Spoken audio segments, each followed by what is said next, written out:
The White House has restored the press pass of Jim, look at me, I'm Jim, Acosta, but has also issued new rules of journalistic decorum that some say are directed at catching Acosta out so they can take his pass again.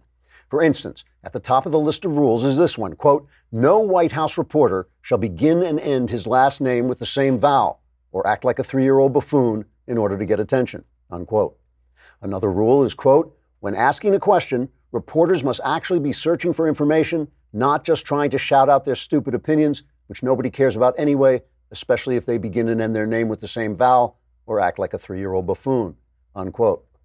Yet another rule is, quote, reporters will not be permitted to shout a follow-up question after wrestling the microphone away from a female intern while screaming, look at me, damn it, I'm Jim Acosta, unquote. And one final rule is, quote, no reporter shall be allowed into the press room who has a particularly stupid-looking face and gets on our nerves and is Jim Acosta, unquote. CNN is threatening to sue over the new rules, claiming they are unfair because they specifically target empty-minded leftist pseudo-news organizations with lower ratings than that show on Nickelodeon where they dump green goo over some teenage goy box and are therefore clearly aimed at CNN. A federal judge says he will overturn the new rules as violating the First Amendment just as soon as he reads the First Amendment and finds out what it is, assuming it's not too long and doesn't have a lot of big words in it.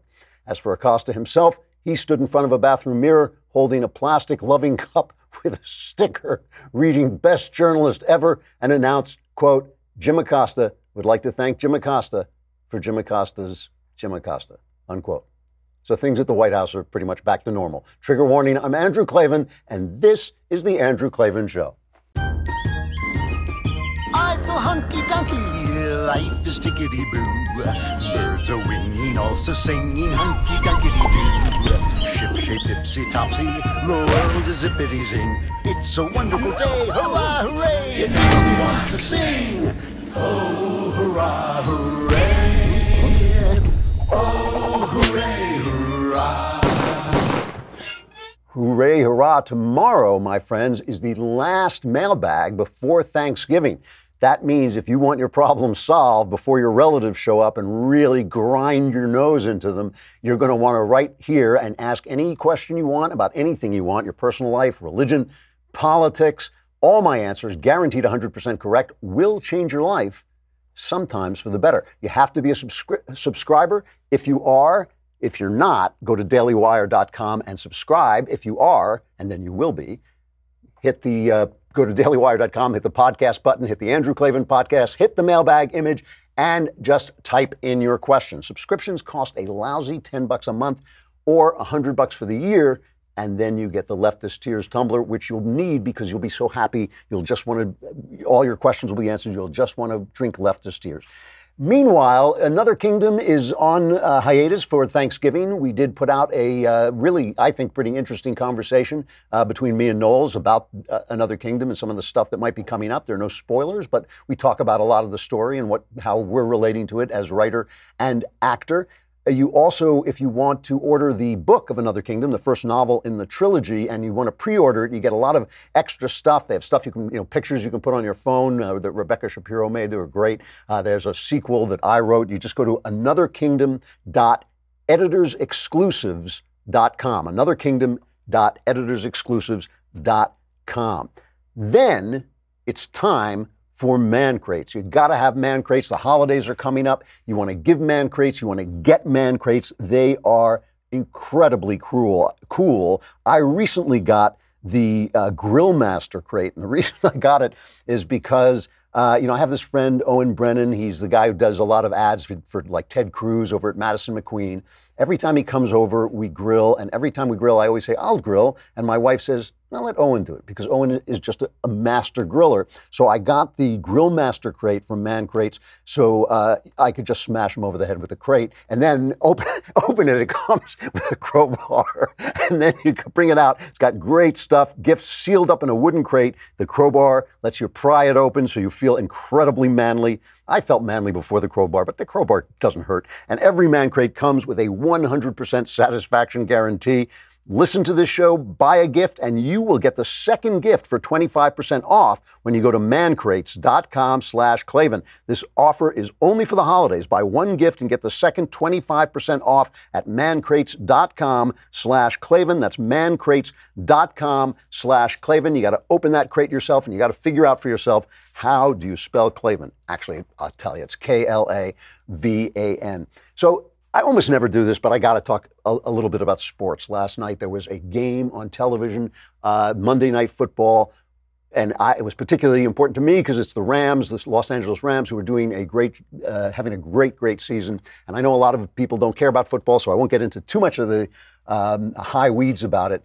But it was the two top teams, the Los Angeles Rams and the Kansas City Chiefs. Kind of cool because they both have these incredible quarterbacks who are going to be probably championship quarterbacks for the next 20 years or whatever. They're going to have great careers. And they have these two cool coaches because Andy Reid is kind of the old man. They call him Big Red. He's like 60 years old, but he's very innovative coach. And then, of course, Sean McVay for the Rams is like 12 or something like that. And he's just one of the youngest, but also incredibly innovative. Anyway, what was incredibly cool about it was they were going to have it down in Mexico City, but there was a concert, and the stadium got all dug up, so the field was bad. So they brought it back to L.A., but since it was coming back to L.A., they decided to honor all the first responders who have been, there's been a bad couple of weeks here in California. Again, don't want to bring it up too much because I know a lot of you are from other places, but the fires have been awful. There was the shooting in Thousand Oaks. People have lost their lives. I think there are close to 80 known dead in the fires, which is insane, and 1,000 are still missing. Hopefully some of them are just out of cell phone reach. But these people who go out there, and I like to pay tribute to the guys, because guys come under so much fire today, but these are all kinds of people, the firefighters, the cops, doctors, nurses, Red Cross people.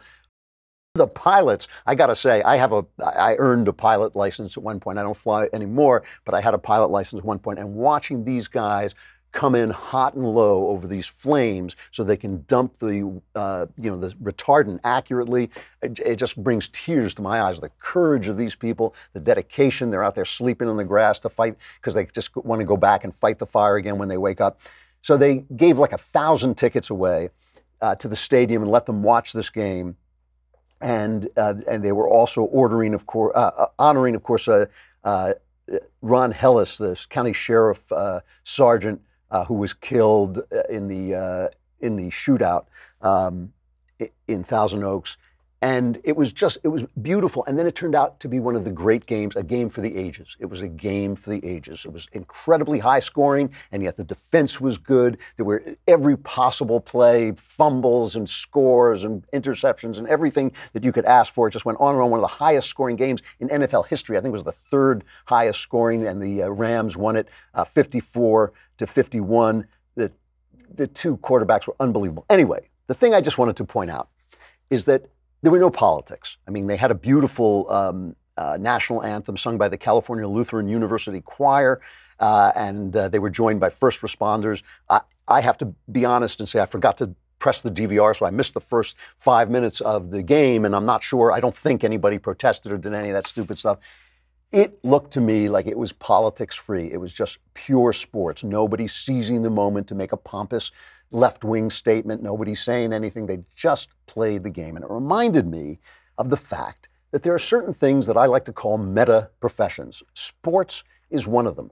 I think that comedy and entertainment and even novel writing and movie writing are meta professions. Certainly the news business is a meta profession. What I mean by meta professions is they are professions that are above the fray. They are professions that should encompass the fray. If you're a reporter, you should tell both sides of the story. You shouldn't just deliver this crap left-wing garbage that comes out of the New York Times and CNN and NBC and ABC all the time. That's all they deliver. It shouldn't be that. It should be a meta profession where you look down on it above. And when it comes to the arts, you can't help people being political, having their political point of view, and everything an artist does comes out of himself. So maybe that's going to be in there, but that means that the people who pay for the arts and the publishers and the movie companies should make sure that all kinds of people come in and produce art. They shouldn't blacklist people the way they do in Hollywood, the way they do in publishing. They shouldn't gray list them. They should let everybody come in and make the stories that they want to make. Nobody would care if there were a million left-wing movies if there were also a million right-wing movies. These meta professions bring us together by saying, hey, there is a point of view, a platform, but from which we can look at the situation as one. We can both say, yeah, that's what the other guy is saying. Boy, I think he's an idiot. But, obviously he deserves to have his story told. When they do that, this is the thing that really gets me, especially when I watch the late night comedians and they're just cursing out Trump day after day, show after show, each and every one. And I think really, do the people who voted for Trump they have a chance to laugh at politics? Is nobody on the left doing anything funny? Is Nancy Pelosi, when Colbert has on left-wing judges and left-wing politicians says, oh, please save us from Donald Trump, like he's a 2-year-old, I think that is so divisive. I do. I think that, I understand if you want to be a political comedian, go on the road and do your show. But when you command the heights of a late night television show on the public airwaves, really, you can't find anything funny to say about anybody? For 8 years, nobody could find anything funny to say about Barack Obama. We were told by the writers at SNL he was like an obsidian wall. You just couldn't find a place to put a joke in. This dope-smoking, corrupt Chicago Paul, they couldn't find one single place to put a joke in. Politics is funny. Politics is funny, and it just seems to me that that when you abandon the meta professions, when you abandon your meta responsibility to professions to take a look at everybody, to make sure you understand that everybody's a little corrupt, everybody's a little stupid, everybody has a point of view that has flaws in it. When you remind people of that, it brings people together. When you do what Colbert is doing, when you do what Jim Acosta does, when you do what CNN and the New York Times do, you actually are driving this wedge in between people. And because these people never talk to anybody but themselves, because the only story they hear is their own, they think they have developed the art of projection to a fine art. They've developed projection is when you have something inside yourself and you see it in other people. So if you're angry all the time and you go around saying, this guy, he's really angry, you're projecting your own anger onto other people. And that is everything the left does. Everything the left does. Every charge they make now is projection. And there's nobody to say them nay. There's nobody to tell them that that's what they're doing, because they have insulated themselves in the news business, in Hollywood, in the academy. They've insulated themselves from other opinions. No right-winger is insulated from other opinions, because he's constantly having this garbage showered down on him from this amazing communication industry. And I'll show you what I mean by projection in just a minute. But first, let us talk about Podium. If you have a business, or if you deal with a business, the most important thing is communicating with that business. If something goes wrong, if you like something or you don't like something, you want to be able to tell people that's the case, so they know and they can either make it better or they can continue doing what they're doing. Podium is a system of communication that comes between businesses and their customers and facilitates that communications. For instance, 90% of consumers prefer messaging and 99% of texts get opened. So if instead of having your customers get on the phone and wait and listen to music and sit there and roll their eyes and think, I've got to dedicate my afternoon to being on hold, with Podium will help your customers communicate with you through texts. No more hold music or phone tag or piling up voicemails. Conversations, that start with convenience end in more sales. So go to podium.com/Klavan to get 10% off your monthly subscription. Meet your customers where their screens are. Go to podium.com/Klavan to get started and save 10%. Your customers will be able to text you right away and say, how do you spell Klavan? It's Klavan. Am I ever going to get tired of that joke? No, I'm never going to get tired of it. So just live with it. You're just going to have to live with it.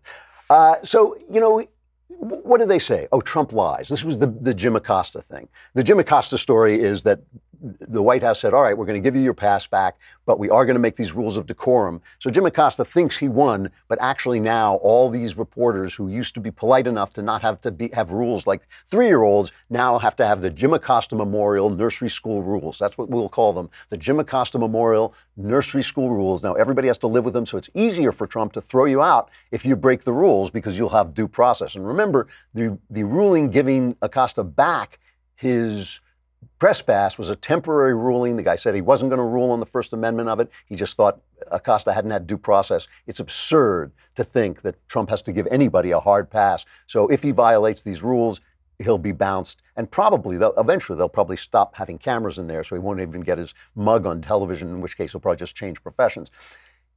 But remember, the thing that he was saying to the president was, for some reason, it was important to Jim Acosta to tell us that he didn't think that the caravan coming in was an invasion. Oh, and it was so far away. Well, now here they are. They're coming here. They're Tijuana. They're ready to break through the wall.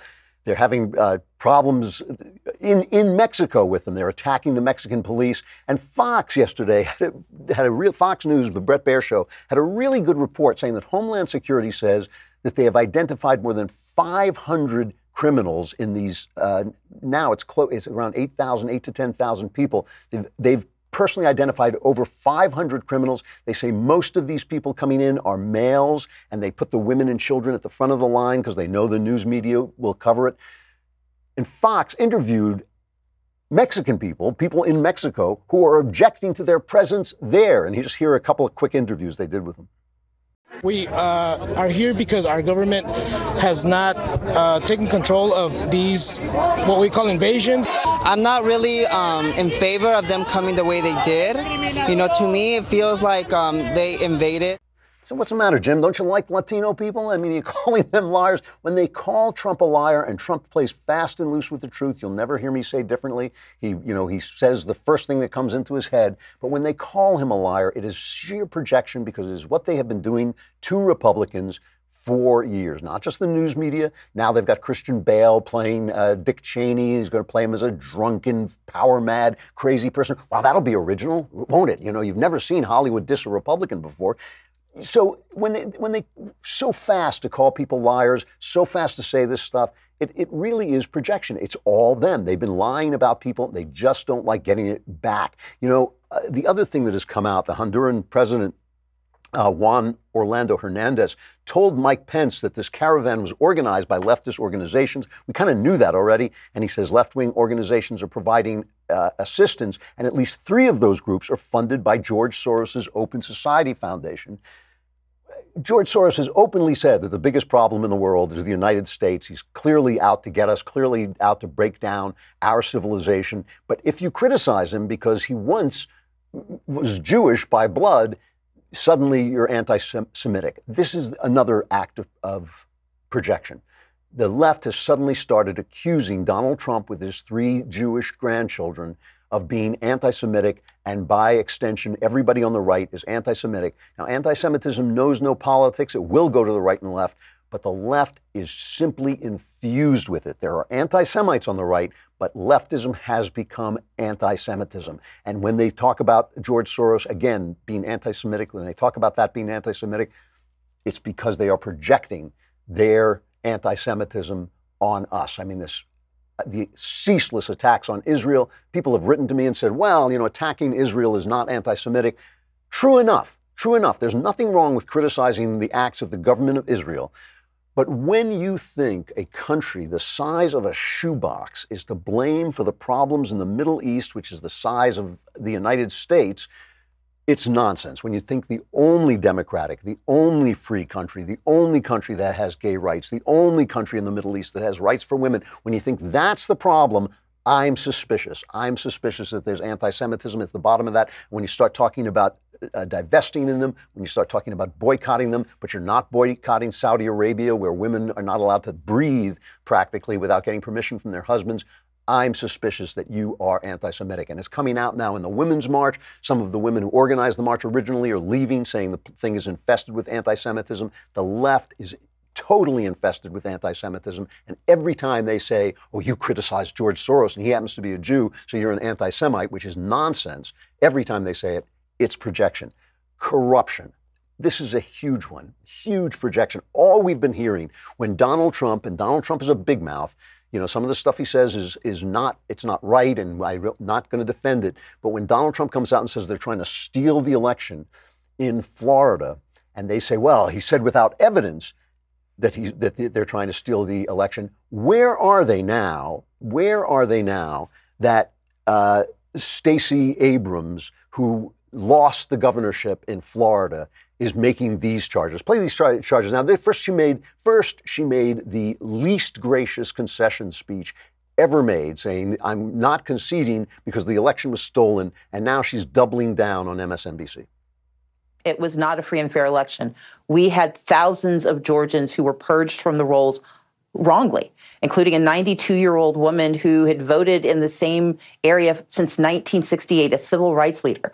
It was not fair to the thousands who were forced to wait in long lines because they were in polling places that were under-resourced. Or worse, they had no polling places to go to because more than 300 had been closed. It was not fair to the thousands that were put on hold with their registrations. And it was not fair to those who filled out absentee ballots, and depending on the county you sent it to, it either was counted or not counted, assuming you received it in time. Brian Kemp oversaw for 8 years the systematic and systemic dismantling of our democracy, and that means there could not be free and fair elections in Georgia this year. Totally untrue. Everything she just said is totally untrue. But let's just get to remember the incredible hysteria when Donald Trump said he wasn't sure whether he would accept the results of the election. He would have to see what happened during the election. And we all remember this. Hillary Clinton went mad. That's awful. That's terrible. And what have we got from them instead? We have gotten this Russian collusion thing that's not, that's supposed to delegitimize Donald Trump. It is. Everything is this projection, and the projection arises from the fact that they are surrounded only by themselves. They're surrounded only by their own. So whenever they have that instinct to project evil from themselves onto us, there's nobody around to say, well, hey, we do that too, or we do it, not them, which is also true, because this thing in Georgia, I may have said Stacey Abrams was in Florida. She was obviously running for governor of Georgia, and this whole thing was that the governor there was, in fact, obeying the law. There was a law that said you have to clean out the voter rolls if people don't vote for a certain period of time, if their information isn't correct. There were all these different laws that they were obeying in clearing out these voter rolls. It had nothing to do with her not getting elected. In fact, there was a huge turnout. If he was trying to suppress the voters, he was not doing a very good job. Kemp, if he was trying to suppress the voters, because they came out in droves, and Stacey Abrams benefited from their coming out. But she lost. She lost by like 55,000 votes, which is something like 1.4% or something like that. They counted it 1 million times. She lost. She lost. And I swear, has there been a Democrat who has accepted the outcome of an election with any grace whatsoever? But if any Republican complains, he is a villain who is destroying America's trust in our institutions. It's insane. It is insane. Acts of progression, of projection, of corruption, of dishonesty. It's really bad. Michael Barone, who is not like, he's a conservative guy, Michael Barone, but he's very numbers driven, very freedom driven, and hardly a radical. He wrote a piece about what Obama did to the Trump campaign and how close it was to Watergate. Remember, in Watergate, Nixon tried to bug George McGovern's campaign headquarters. And that, oh my God, that was the worst thing ever. He was cast out of office by the cover-up he put in place to stop people from finding out about this. So here's Barone writing about this, talking about projection. Barone says, the crime at the root of Watergate was an attempt at surveillance of the DNC after George McGovern seemed about to win the Democratic Party's presidential nomination, just as the government misconduct in Russiagate was an attempt at surveillance of the Republican Party's national campaign after Trump clinched its nomination. In both cases, the incumbent administration, Nixon and Obama, regarded the opposition's unorthodox nominee as undermining the nation's long-standing foreign policy and therefore dangerous to the country. McGovern renounced the Democrats' traditional Cold War policy. Trump expressed skepticism about George W. Bush and Obama administration policies on NATO, Mexico, Iran, and Russia. There are two obvious differences. This is still Barone. There are two obvious differences between Watergate and the Obama administration's infiltration. The Watergate burglars were arrested in flagrante delicto, and their wiretaps never functioned, and neither the FBI nor the CIA fully cooperated with the post-election cover-up. That is quite a contrast with the Obama law enforcement and intelligence appointees' promotion of Christopher Steele's Clinton campaign financed dodgy dossier and feeding the mainstream's media's insatiable hunger for Russia collusion stories. In other words, under Obama, the intelligence agencies were corrupted and became Watergate. They became the Watergate burglars, and the press who exposed Watergate became accomplices in Obama's Watergate. That's how bad it is. That's how bad it is. And that's what they've done to themselves because they have forgotten the principles of meta-professions, professions that are supposed to be above the fray. And it casts a shadow backwards over the Watergate investigations themselves. It makes you wonder, was the press just being anti-Nixon? They hated Nixon with a passion. Would they have done that? Would they have covered up for Kennedy? They did cover up for John F. Kennedy. I mean, that's true. They did that. And then they went after Nixon with a vengeance. It really is a corrupting, divisive fact of our lives that these guys have simply no responsibility to the meta nature of their profession. And the only thing I can say is in fighting back against them, we really have to be careful that we don't turn into them because it's like a system. You get caught in the system. Once you start fighting back, you too don't want to give any credence to anything they say. You want to be fair, but you're so outnumbered and outgunned by the networks and the Times and all these people, this huge echo chamber that they have supporting them, that you just feel you don't want to give them any quarter whatsoever. So the big thing is how to fight back against them. This is the thing we're going to have to figure out. How to fight back against them without becoming them. Because the last thing I want to do is become somebody like these guys, the Jim Acosta media or Hollywood or any of these people who have just turned themselves into dishonest machines who are no longer serving their professions. Speaking of dishonest lowlifes, Michael Knowles. No, I'm joking. Today at 5:30 p.m. Why don't you guys stop me before I do that to poor Knowles? Today at 5:30 p.m. Eastern, 2:30 p.m. Pacific, all of your questions will be answered by Daily Wire's own Michael Knowles. Ask him lots of questions, come up with embarrassing subjects. Ask him about his sex life, his Catholicism. Ask him about his sex life and his Catholicism and how his Catholicism, never mind. Remember, we don't want to make this easy for him. And as always, the lovely and talented Alicia Krause will be hosting it and will even be sitting in the same room with Knowles. So the suspense will be killing us all. This month's episode will stream live on Daily Wire's YouTube and Facebook pages. It will be free for everyone to watch, but only subscribers can ask the questions. So subscribe, ask Knowles your questions. Then if you want to get the truth, send them in. Oh, stop me before I kill more. Send them in to the mailbag, which is tomorrow, last mailbag before Thanksgiving. Go to dailywire.com. Hit the podcast button, hit the Andrew Klavan podcast, hit the mailbag, and ask your questions. Answers guaranteed, 100% correct, will change your life. For the better, who knows? All right, we got to say goodbye. We got Jenna Ellis coming up to talk to us about something a really interesting subject about the new trade deal with Canada. Oh, Canada. Come on over to dailywire.com and listen and subscribe.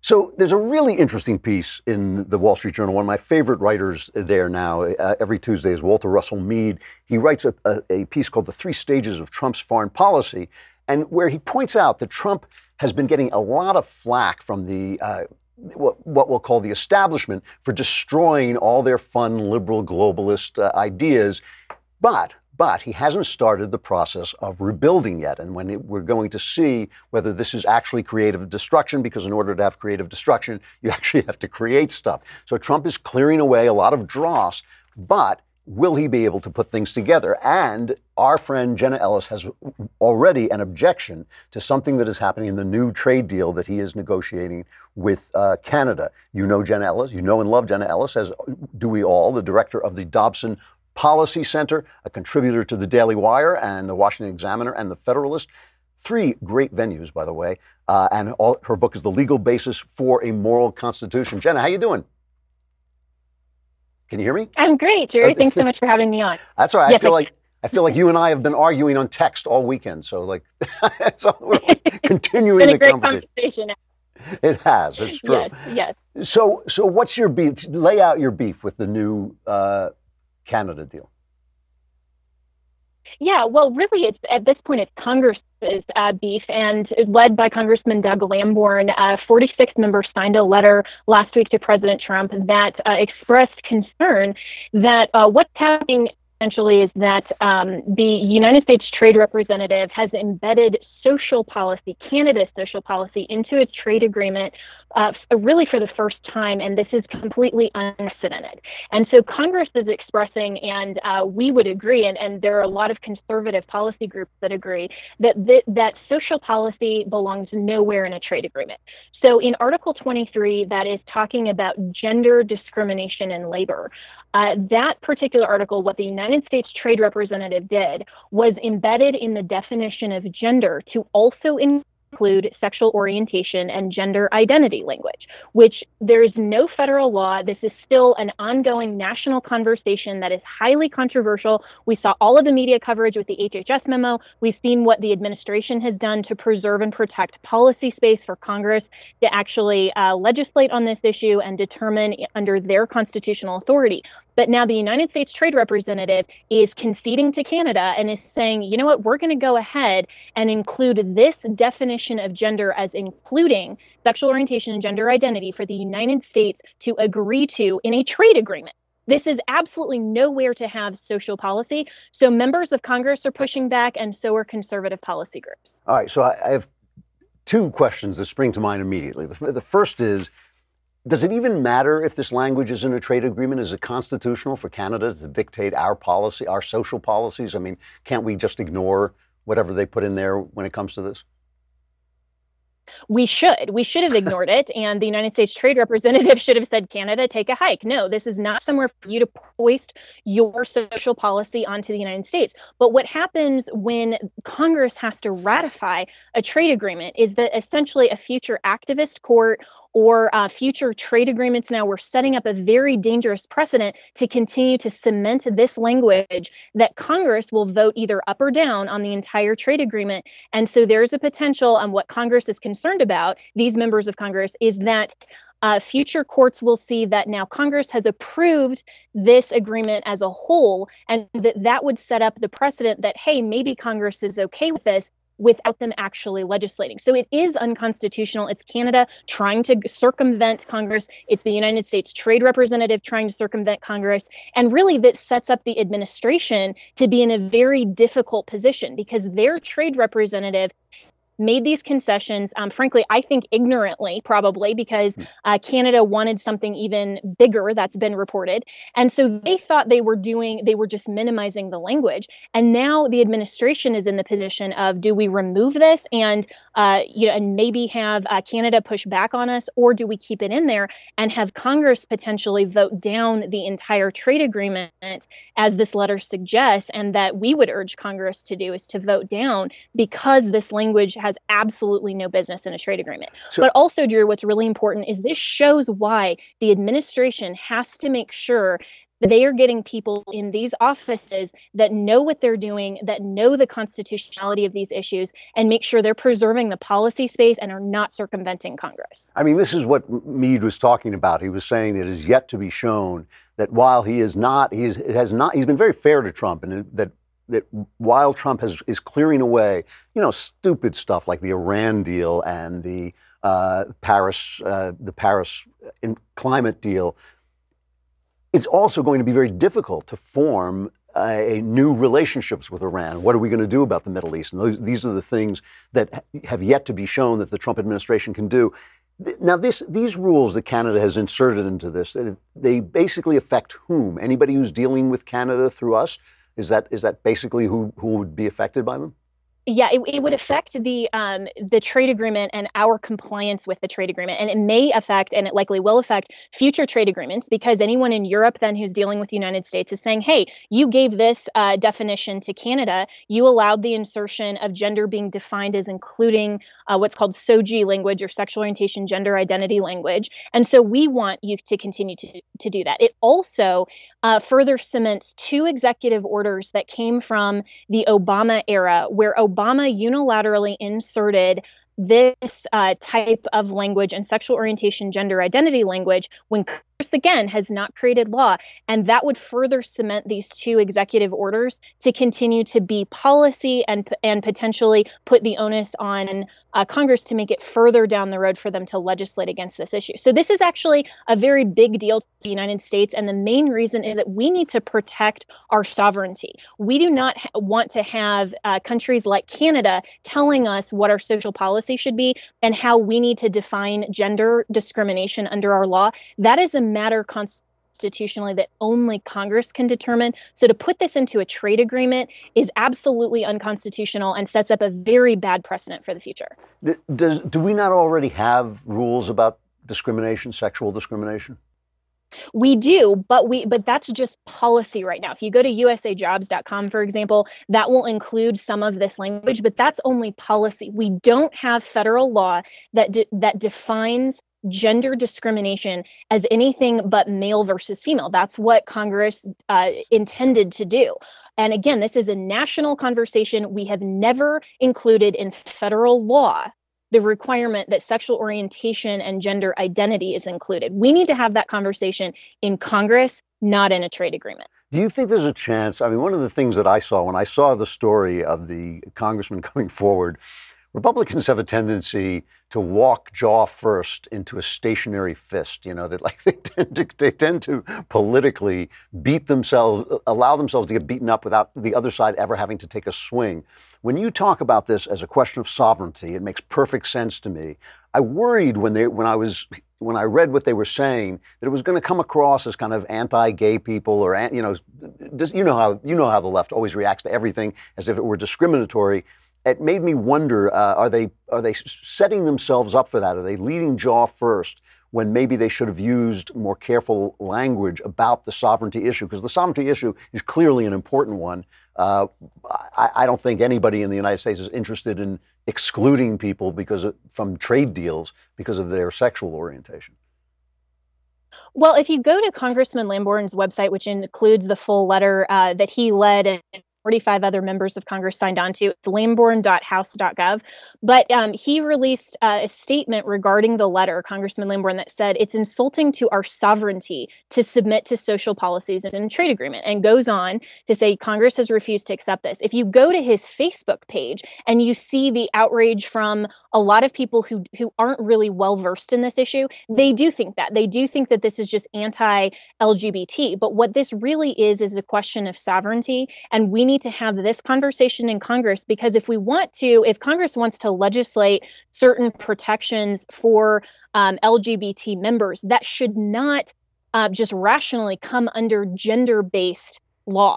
And so, it would be the same thing as defining gender, which is an immutable biological characteristic that HHS has now recognized. There's a letter from the Attorney General's office last year that talked about this. We shouldn't be including that in the definition of gender. That needs to be a separate conversation, how we as the United States are prepared to move forward in dealing with that issue.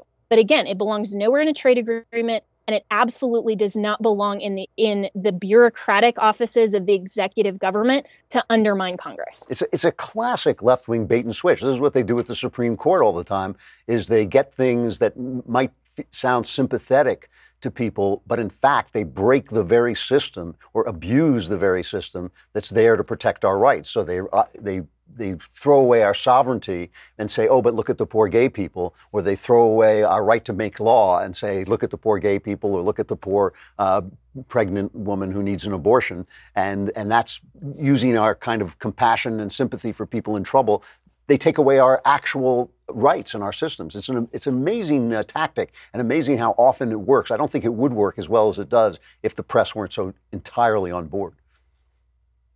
Absolutely. And I think that, if the US trade representative was seeking to define this in any other way outside the scope of Congress, we would still have the same issue. And we would still have the same objection to say that definitions of law, matters of law that have not been determined by Congress, belong nowhere in a trade agreement. But like you said, Drew, just because people are sympathetic to that type of language, they're willing to sell out future sovereignty and our separation of powers, why we elect our senators and representatives to go to Washington, and we have governance to be able to say we're voting you out if you go outside the margins of the Constitution. And so if we concede on one issue and we say, oh, that's fine just because we happen to like this issue, if we like an activist court, for example, just because they're willing to side with us on one policy issue, then that sets up a very dangerous precedent. And what if the LGBT community doesn't like what a future trade agreement looks like? They're going to have the same objections. That's why conservatism is conserving and protecting not only our national sovereignty, but the rule of law and the separation of powers. It's such a good, I have to give them credit. It's a great trick. They keep using it. It keeps working. Let's see if it works this time. Jenna, it's great to see you. We'll continue our argument on the air next time about libertarianism. I hope you have a wonderful Thanksgiving. That's good. All right. Thanks so much, Drew. And I would also just urge everyone, contact your congressman, tell them you want them to preserve our national sovereignty on this. And thanks so much, Drew. Really appreciate it. It's great to see you. Thanks. Just have to hit one more story before we go into sexual follies, although I suppose this qualifies as sexual follies. The actress who charges Michael Avenatti with smacking her around has now asked for a restraining order against the attorney.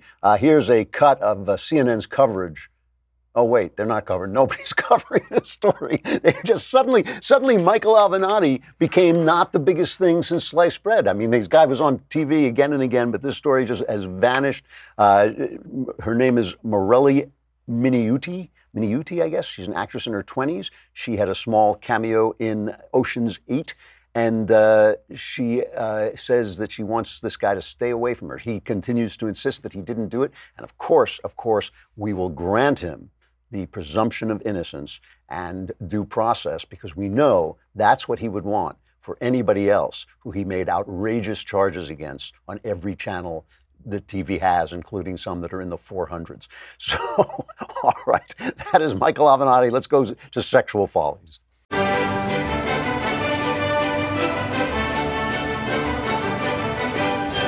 Well, this is the time of year I cannot resist talking about this again. Hallmark Christmas movies come on. They've been so popular that now, like We does them and a couple of other stations, Lifetime I think does them. They all have these same stories. Basically, a lady finds love during Christmas. And what I once sat up with, I have to admit, a stiff drink and watched one after another of them. I could not take my eyes off them. It was the first time I discovered them because it actually felt like I was being allowed into women's daydreams. You know, it was like kind of like when that 50 Shades of Grey came out and like guys read it and went, really? You know, really? Oh, wow. You know, but this is kind of the benign form of that. It's just like what daydreams look like, because they are constructed exactly like daydreams in the sense that there's no suspense. Usually when people have daydreams, they don't really have a lot of suspense. They'll pose a problem, but then they'll solve the problem almost in the next second because it's a daydream. Why should you daydream that things go wrong? You daydream that things go right. And these stories are one after another. So Bray Payton over at The Federalist, and I was mentioning this before with Jenna, The Federalist and the Washington Examiner have become two exceptional venues. Federalist because of Molly Hemingway, I'm sure, and the Washington Examiner is who runs the Washington Examiner? I can't remember. This guy used to be at National Review. Anyway, they both have done spectacular jobs of making these into excellent venues. Anyway, Bray Payton, writing humor at The Federalist, writes Hallmark tropes that will help you bag a man in time for Christmas. And she just uses the plot of Hallmark Christmas stories of how this is how you find a man. One, get snowed in together. Use the bad weather to your advantage. If there's a cold snap set to roll in, use a busy rental property manager's booking mix-up to spend the holiday snowed in with a hot single dad. 2, embrace strange inheritance requirements. If there's one thing you can bet on in these movies, it's that rich people are eccentric AF, and they will make their heirs jump through bizarre and romantically involved hoops to secure their fortunes. Number 3, recognize your sexual chemistry with your longtime rival. I love this one. This one's is almost every story. Maybe the real reason why you can't stand that one guy in your professional sphere is because you actually have the hots for him. Be sure to fall into a situation where you have to spend a lot of time in the same space together so you figure that out. Charm the stiff corporate guy into not being a Grinch, that super corporate guy who rolls into your hometown with the intention of replacing your coworkers with robots is actually a softie deep inside. You just have to touch his heart with Christmas cheer to get him to open up. You know what I would love women to explain to me, though, is seriously, the two things that, well, the one important thing is what is it about seaside towns that women love so much? I mean, it must be 40% of these stories take place in little seaside villages where the heroine runs a little quaint coffee shop or a cookie shop or something like that. And the guy is this kind of rugged outdoors, maybe he runs a boat or something. But there's something about these seaside towns that women just love. If I had known this, I would have made out like a bandit. I would have moved to a seaside town. I didn't done anything. I was so lonely. But I just want to know why these things work. You got to watch these Hallmark things. You really do. Especially if you're a guy and you want to know what women are thinking about, you really have to sit and watch these things for a couple of hours because they are just absolutely revelatory. And of course, you find out just how much people want to be loved. I mean, I think women have a special yearning for this, but men, of course, too, want to be loved. And it really is kind of a reminder that that's what we're here for. You know, we're not, all the rest of the stuff is just taking up time. This is really what we want to do. All right. Last mailbag before Thanksgiving. You want to get those questions in, especially if your relatives are on the way, they're down the street, they're knocking at the door, they're climbing in the windows, they're coming to get you. Get your answers now before the disaster strikes. Be here tomorrow. I'm Andrew Klavan. This is The Andrew Klavan Show.